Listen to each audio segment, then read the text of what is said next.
자, 우리 몰트만 Aufstanden in das ewige Leben. 나는 영생을 믿습니다. 믿는다군요. 믿는다. 마지막 강독하겠습니다. 49번째입니다. 151쪽부터 보면 되겠습니다.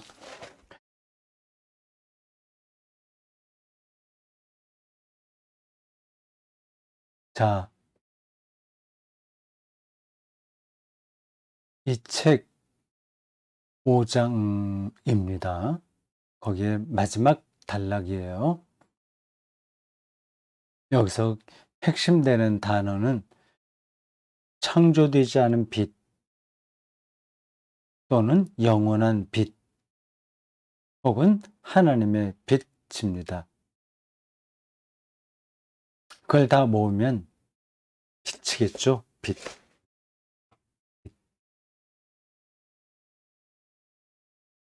그걸 앞에서 몰트만이 여러 관점으로 설명했습니다.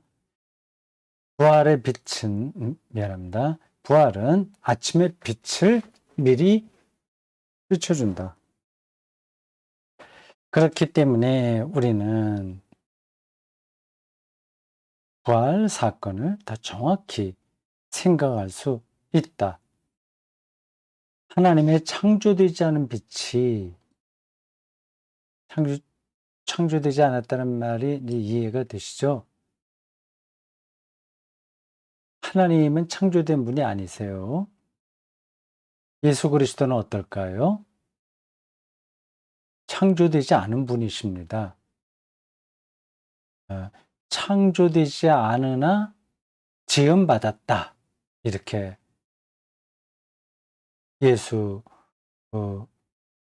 그리스도에 대한 교리적 설명이 나옵니다. 니케 신조에 그렇게 표현되어 있을 거요. 아니면 제가 착각하고 있는지 모르겠네요.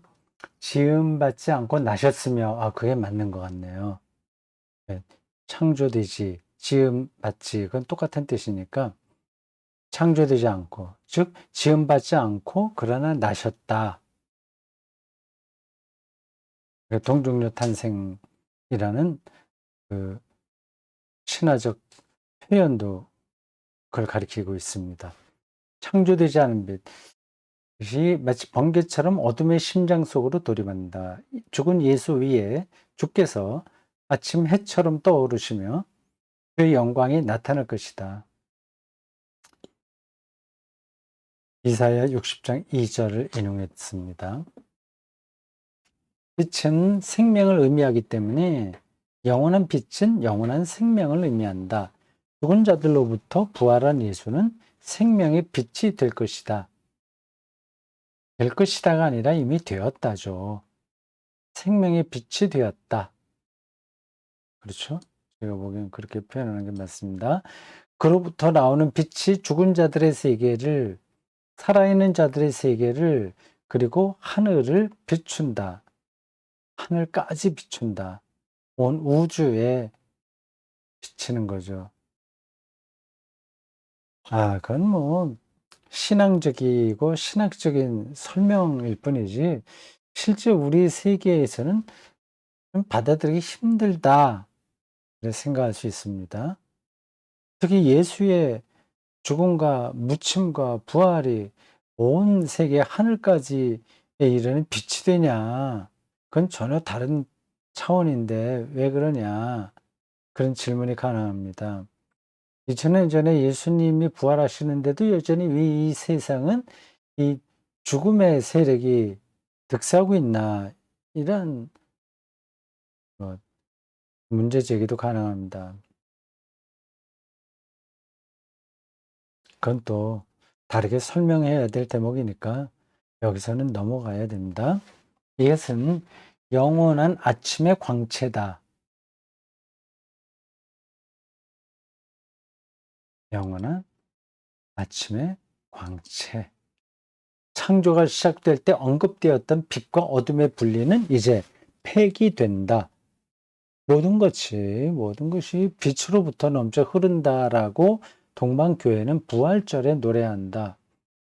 그리스도의 부활은 앞에서 일으킴, 일어남 이렇게 표현 그러한 아, 종말론적인 언어가 사용됐다고 했는데 그 부활은 또한 하나님의 부활이며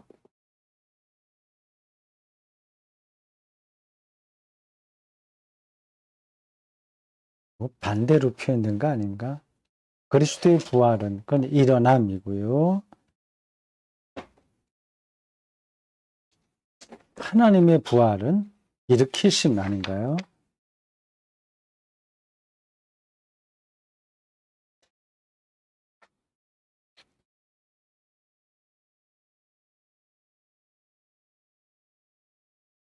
네, 여기 지금 여기 있는 표현이 맞을 수도 있습니다.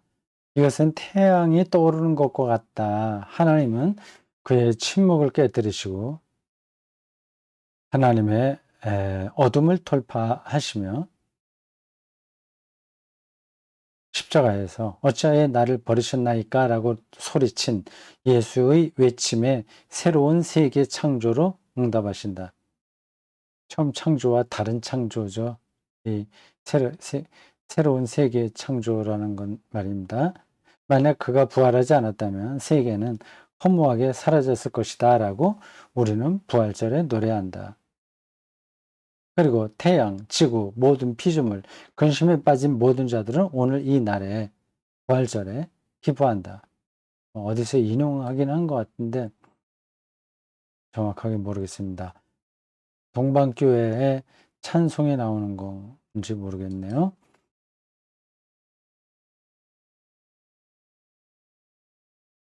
이러한 설명에 따르면 예수의 부활은 그 한 유대인 남자에게 일어난 어떤 특별한 사건 혹은 교회에 나오는 기독교인들에게 주어진 생명 경험 이런 데 차원에 떨어지는 게 아니라 거기 머무르는 게 아니라 아주 우주론적인 거예요.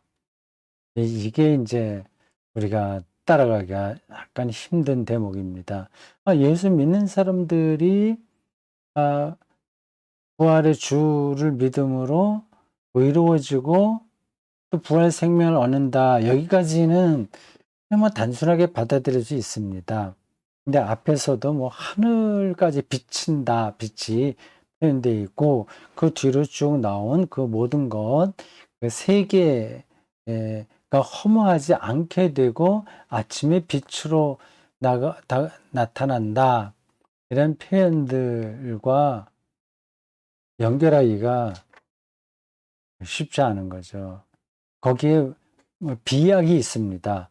예수의 부활과 우주 전체의 생명의 빛이라고 하는 그 간극 사이에 우리 예수 믿는 사람들은 조금 아까 얘기한 대로 믿음으로 우리가 부활한다는 것은 받아들일 수 있으나 이 암흑 에너지로 가득한 온 세계에 빛이 비치게 된다는 데까지는 비약, 간극 뭐가 있는 거죠. 그걸 이제 이해할 수 있어야 됩니다. 왜 저런 논리에 이르게 됐는지를 알아야 되는 거죠. 무턱대고 저렇게 한 건 아니에요. 여러분들이 더 생각해 보시기 바랍니다. 예수가 하나님의 아들이라고 하는 그 고백에도 일단에 대답이 들어 있습니다. 그리고 이 한 지구의 저 유대 지역에서 일어났던 사건이 어떻게 지구 전체하고 연관되는지 더 나아가서 그 138억 년 된 우주 전체하고 연관되는지 이, 이 부분이 어떻게 전체하고 연관되는지 거기에 기독교적인 논리가 있습니다. 받아들이고 받아들이지 않고는 또 두 번째 문제입니다. 거기에는 이제 예수에 의해서 죽음이 극복되었다는 사실의 핵심입니다. 죽음이 극복된다. 죽음은 어둠이잖아요. 그 어둠이 극복됐다면 흑암 에너지라는 그 블랙홀 혹은 흑암 에너지 여기까지 이런 것도 결국은 극복되는 거죠. 그게 어떻게 극복되나? 음, 거기에 이제 전적인 신뢰가 필요합니다. 믿음이 필요합니다. 그리고 빛으로 세상을 보는 사람들에게는 어두움까지 빛으로 경험됩니다. 그리고 그런 빛을 경험한 사람들이 과학자가 되고 생물학자가 되고 그러면서 이 세계의 저 어두운 심연까지 다 풀어낼 수 있겠죠. 그게 예수의 십자가와 부활을 단초로 해서 우주 전체가 빛으로 가득해진다는 기독교 신앙의 로직입니다. 논리예요. 저는 이게 그렇게 허황되다고 생각하지 않습니다. 다른 불교 가르침하고 조금 연관시킨다면 이런 거죠. 부처의 눈에는 세상이 다 부처다. 거잖아요.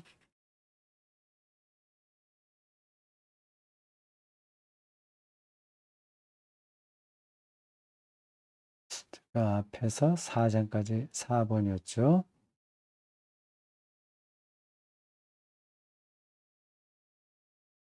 그리고 태양, 지구 모든 피조물, 근심에 빠진 모든 자들은 오늘 이 날에 기뻐한다.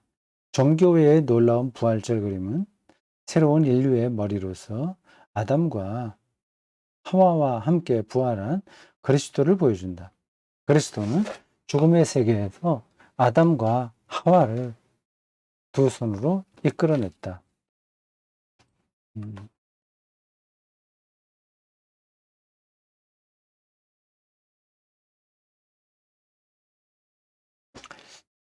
네, 앞에 그 뒤로 나오는 이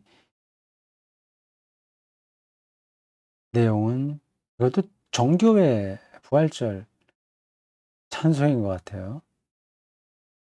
우리 한국 교회는 그 정교회 오소독스 처치의 전통을 무시하고 있습니다. 우리가 다 미국하고 유럽 기독교의 영향을 절대적으로 받았기 때문에 어쩔 수 없긴 하나, 정교회의 오랜 전통을 우리가 놓치는 거죠. 좀 아, 식탁, 풍성한 식탁에서 어느 한 부분이 빠져나간 것과 같습니다. 특히 우리나라 교회가 동방교회를 좀 거리 있게 느끼는 이유 중에 하나는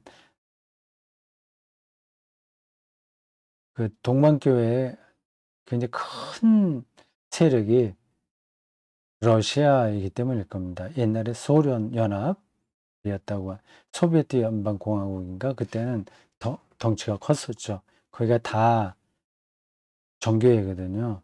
그러니까 공산주의라는 느낌과 정교회가 이렇게 매치가 되어 있어서 선뜻 이렇게 가까이 가려고 하지 않습니다. 정서적으로 그렇게 되어 있습니다.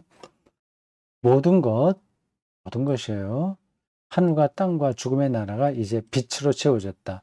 이런 노래를 부른다는 거 아닙니까? 동방 정교회의 부활절이에요. 여러분들이 다 알듯이 정교회 참고적으로 말씀드리면 부활절은 우리와 같이 지내지만 성탄절은 또 날짜가 달라요. 1월 7일인가 8일인가 그때를 성탄절로 삼습니다. 그리스도의 부활 안에서 모든 피조물이 환호하며 노래한다. 대단히 거시적인 신앙이죠. 바울도 이러한 표현은 몇 군데에서 했습니다. 우주론적 그리스도론. 우주론적 그리스도론. 코스믹 크리스톨로지라고 할 수 있습니다.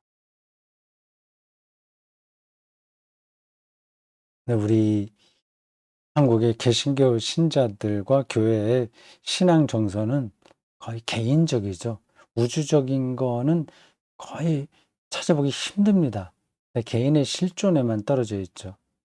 그런 것도 소중하긴 한데, 그리고 먹고 살기 힘들고, 자기 이전 투어와 같은 세상 속에서 자기를 지켜내기가 힘든 상황에서는 실존주의적인 그 신앙이 좀 힘이 됩니다. 이제 문제는 이제 거기에서 머물러 있는 거죠. 앞으로 더 나가지 못하고요. 자, 이렇게 됐습니다. 소제목이 하나 더 남았습니다. 4번까지 있을 줄 알았는데 5번까지 있네요.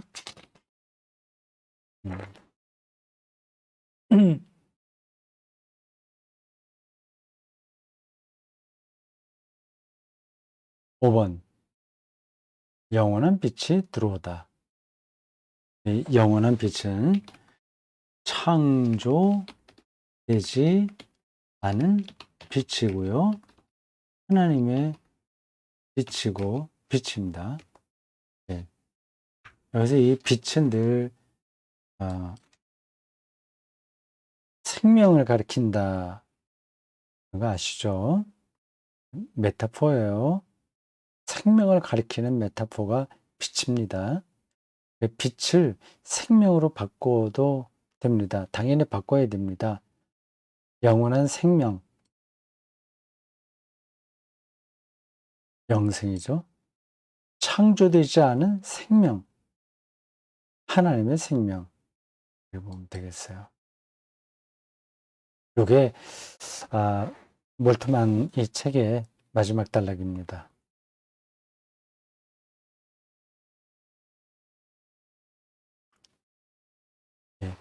빛이라고 하는 거 머릿속에 꼭 기억해 두세요. 예수의 부활은 하나님이 예수 안에서 인간이 되셨음을 인식하는 근거다.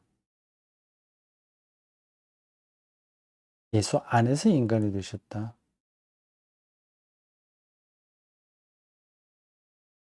인간이 되셨다는 말은 육신을 입었다는 겁니다. 불가시적 존재가 가시적 존재가 됐다는 거죠. 예수 안에서 인간이 되셨다는 사실을 인식하는 근거다. 부활이 없었다면 예수는 위대한 선지자라고 할 수 있는 거죠. 하나님이 사람이 된 자가 아니라 그냥 선지자인 겁니다. 부활로 인해서 그는 인간이 되신 하나님이라는 고백을 받게 된 겁니다. 끝이 시작을 비춰준다. 이 끝이 이제 생명의 완성입니다. 그 생명이 완성되는 그 끝에서 시작을 비춰준다.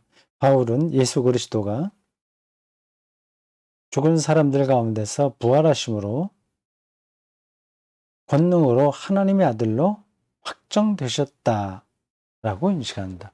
로마서 1장 4절. 부분에 나온 겁니다. 그거 중요한 구절이니까 뭐 확인해 보겠습니다. 한번 확인하겠습니다. 로마서 1장 4절. 성결의 영으로는 죽은 자들 가운데서 부활하사 능력으로 하나님의 아들로 선포되셨으니 곧 우리 주 예수 그리스도시니라.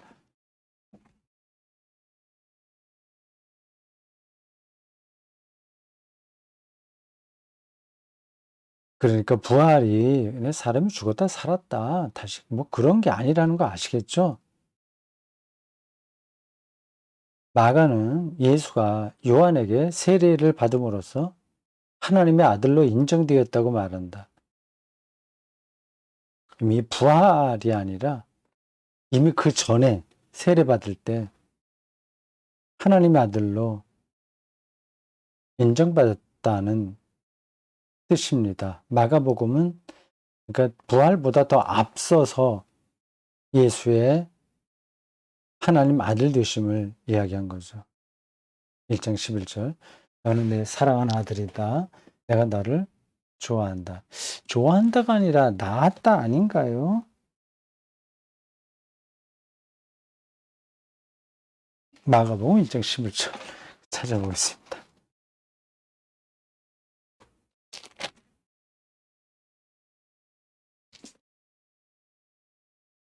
아, 맞네요. 이것도 낳았다는 또 다른 데 나오는 거니까 11절 이렇게 되어 있습니다. 하늘로부터 소리가 나기를 너는 내 사랑하는 아들이라 내가 너를 기뻐하노라 하시니라. 기뻐한다. 여기 좋아한다 이렇게 표현하니까 아, 낯섭니다. 틀린 말은 아니지만 약간 어울리지 않는 표현이네요. 우리말이 참 이상해서 기뻐한다. 그러니까 이런 데는 더 나을 것 같은데요. 좋아한다. 좋아한다고 기뻐한다고 하는 건 뜻이 좀 다르지 않습니까? 마태와 누가는 예수가 하나님의 아들임을 예수의 탄생으로부터 설명한다. 더 올라가는 거죠. 요한복음 또 더 나아가요. 바울은 예수의 부활, 로마서에 나와 있듯이 마가복음은 예수의 세례, 마태와 누가는 출생 때부터 하나님의 아들로 인정받았다고 하는 겁니다. 차례대로 점점 더 근원으로 올라가요. 요한은 더 그렇죠. 그 요한복음에 나오는 이야기입니다.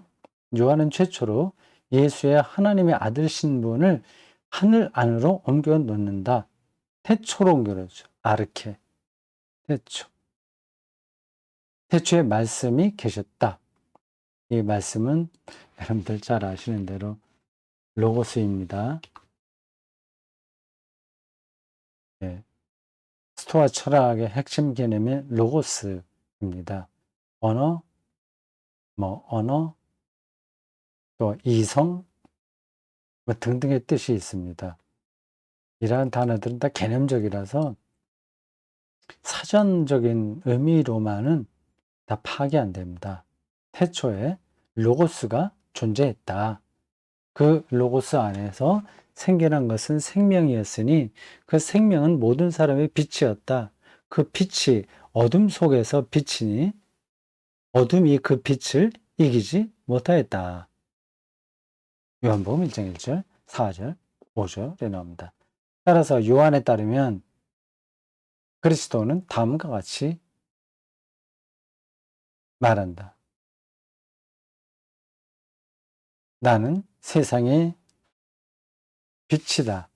나를 따르는 사람은 어둠 속에 다니지 않고 생명의 빛을 얻을 것이다.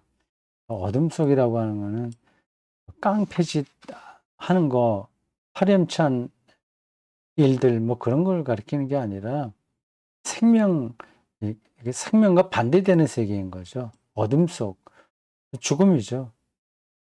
생명의 길을 가는 거죠. 빛이니 환한 건데 그냥 환하다, 어둡다 그런 것보다 생명을 가리키는 겁니다. 다시 말하면 지상의 예수는 어둠 속에서 비치는 빛이지만 어둠을 몰아내는 빛은 아니다.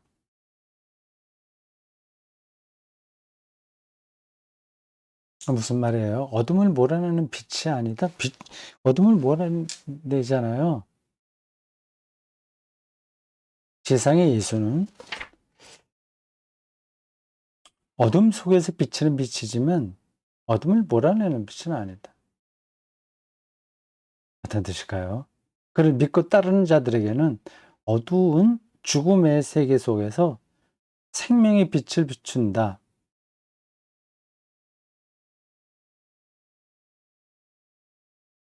그들은 캄캄한 시대에서 빛의 자녀들이다. 여러분은 이 세상에서 별처럼 빛날 것입니다. 빌립보서 2장 15절. 하나님께서 우리의 마음속을 비추셔서 예수 그리스도의 얼굴에 나타난 하나님의 영광을 아는 지식의 빛을 우리에게 주셨습니다. 고린도후서 4장 6절. 그 유명한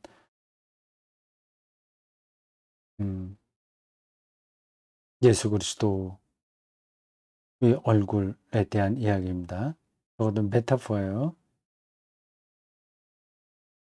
예수 그리스도 얼굴은 예수 그리스도의 인격을 가리킵니다.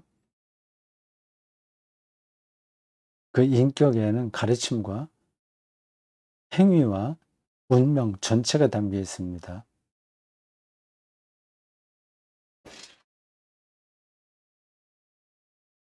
어둠을 몰아내는 빛은 아니다. 이게 어떤 뜻인지가 그 밑에 나온 문장만 갖고도 우리가 충분하게 알 수는 없습니다. 이게 무슨 뜻일까요? 어둠을 몰아내는 빛은 하나님이라는 뜻인가? 어둠 속에서 비치는 빛, 어둠 속에서 빛이 비치면 어둠은 자연스럽게 물러가는 거 아닙니까?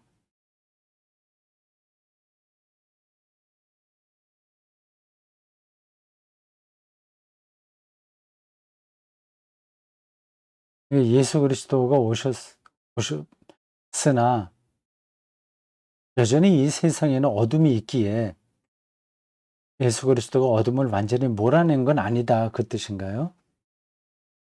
그렇게 볼 수 있을 것 같습니다. 그를 따르는 자들에게, 그러니까 어둠을 근본적으로 다 몰아내는 게 아니라 그를 따르는 자들이 어둠 속에 여전히 살면서도 생명의 빛을 예수 그리스도에게서 받는다. 그 뜻인 것 같습니다. 악과 어둠을 완전히 박멸시키는 게 아니라 그것은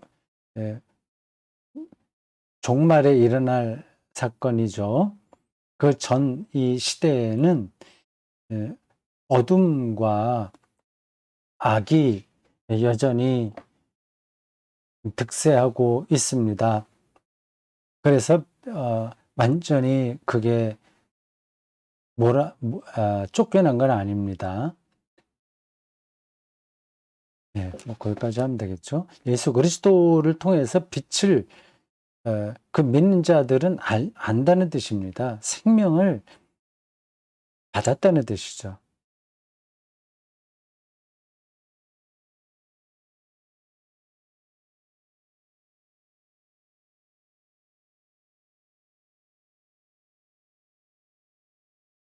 어둠 속에서 빛을 발하는 빛은 어떤 빛인가? 그것은 인간의 빛 안에 있는 하나님의 빛이다. 그것은 예수 안에서 영원한 비침과 동시에 시간적인 빛이다. 영원하다는 거하고 시간적이라고 하는 것은 대조되는 거예요.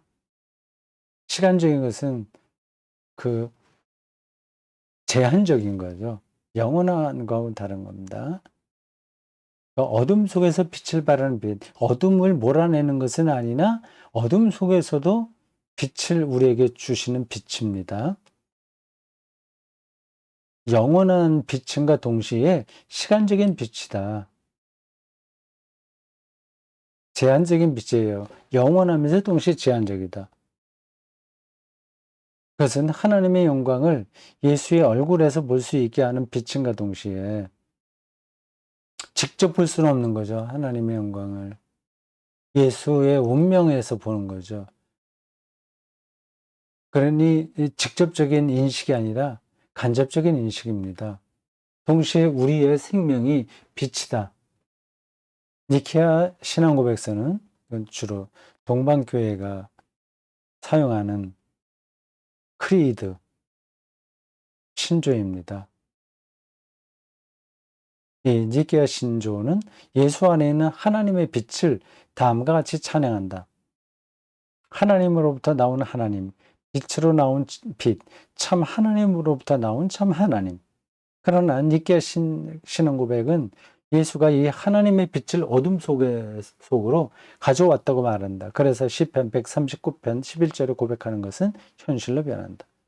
주님 앞에서는 어둠도 어둠이 아니며 밤도 대낮처럼 밝으니 주님 앞에서는 어둠과 빛이 다 같습니다.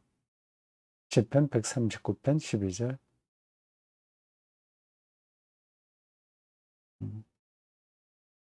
바로 위에서는 11절이라고 했다가 밑에서는 또 12절이라고 그래요. 확인해 볼까요? 시편 139편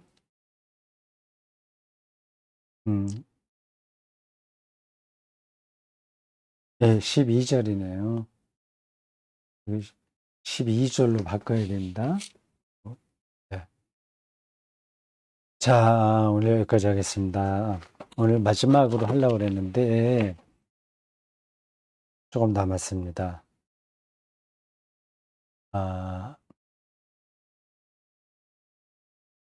그러니까 오늘 끝이 아니에요.